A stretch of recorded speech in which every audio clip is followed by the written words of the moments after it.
last June 18, 2023, that was Sunday, around 3 weeks ago na. Nagbisita mi sa balay sa akong kuya sa barangay Kibao, Matanaw. Kay dugay na siya nag-suffer sa iyahang sakit nga arthritis. Ito yung mga 1 month siya kapin nga nag-suffer ani nga sakit. So sa kalisod na mga times nga maglisod na siya tindog, sumuto kinihangyo man akong mama nga ampuan siya, sumuto bisita na mo siya sa Kibao. Sumo ni siya ang nahitabo, i-prayhan na mo siya. Yan, paminaw. Ang gatong mga sakit, pati daw, mga pabatong mga sakit. Ang gato. Ay, ganay. Ano sa ba? Nag-improve ba? Wala man. Wala na? Hindi na wala na, Gray. Kira ba tiya daw? Ito.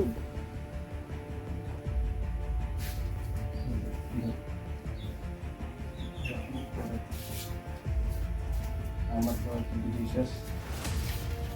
Thank you, Lord. Jesus. Apa yung sakit? Apa? Tiya dyan. Kasi ano pa kung sino mo binhod sa Jesus name. Kapag binhod ng Jesus name at kumanda libre sa body ng Jesus name. Kumanda tibigyan ng Jesus name.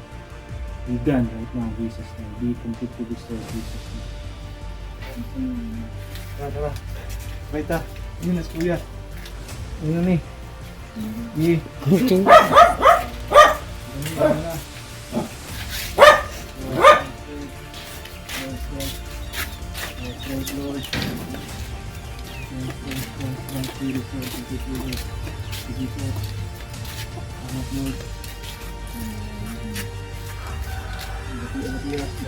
Every pain, I remove it in Jesus' name.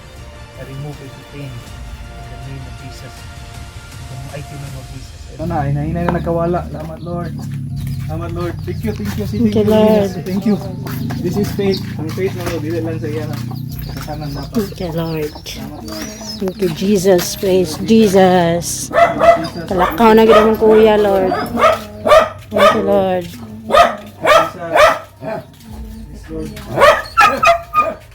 All pain be removed in Jesus' name. Jesus' name. Yes, Lord. Jesus. By the blood of Jesus. Masig na apply mga past na wala na ito na-COVID. So during ani nga time, gishare na ko si kuya nga kailangan po niya nga mo release of forgiveness sa mga tao nga somehow kasala sa iyahan, no? Sa mga previous years ba or kabata niya kay common magud sa sakit nga kanang arthritis is kanang naa sila yung mga unforgiveness, na sila yung mga tao wala nila napasaylo or ikalagutan ng mga tao or may pagdumot.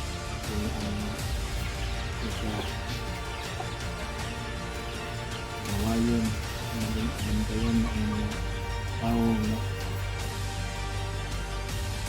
ang panasok na mga tumbo nawayon ang tao sali at tuloy nawa na ito ko ang luman Lord ang tama kung ano mo kung masala So lipay kayo may katong nga adlaw kay na witness yun ako sa akong ate sa akong manghod nga surrender si kuya kay Lord Jesus. Pero unfortunately ni balos dayon ng kalaban. Wala man gud mi naka-pray of blood covering kaysa siguro sa ka-overwhelm ba na wala mi ka-apply sa blood of Jesus. Sumuto ang sakyanan naguba niambak na galit ang karina nga wala man tay bad siya atong dalan nga giagian na nila. So ni balos dayon ang yawa. So muna nahitabo. But praise God, maayo Ginoo nag-pray mi. So natabangan po mi ni Brother Gerson po ang bayaw. Nilokso pa siya dito. Hindi siya dapat nilokso na. Babaw pa. Hindi naman sa tigas pa nila. Okay na kayo na sa kanan. Okay na. Salamat Lord. Praise the Lord. Amping. Praise the Lord. So after atong first visit namo, nag-follow up visit me the next Sunday kauban ako. This time mga kong disciples si Mauro. So nag-pray over me balik sa iyaha para totally healed na jud siya sa iyahang sakit ng arthritis. And this time makadasig pud sa iyaha, prophesying things sa iyaha as we hear the voice of the Holy Spirit. Para this time makastart na pud siya nga mag-pray nga siya and then mag-start po siya magbasa jud sa pulong sa Ginoo.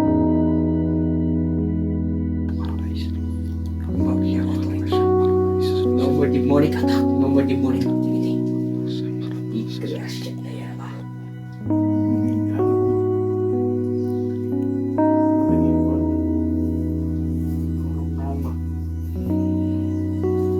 May nakuhaan sa iman natin.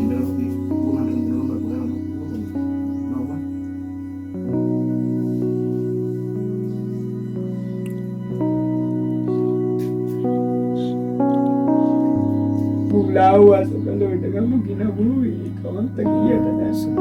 Wala nila ikapaignan o Lord. Ikaw lamang. Oh, Abba Father, in the name of Jesus.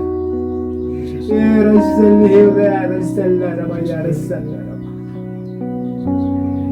you, Holy Spirit. I love you, Father. Salamat, Lord. Salamat, Jesus. Agis imong pangalan. Ang tanan nga balatihan. Nangawalap na ayos na. In the name of Jesus. Lord, thank you, Lord.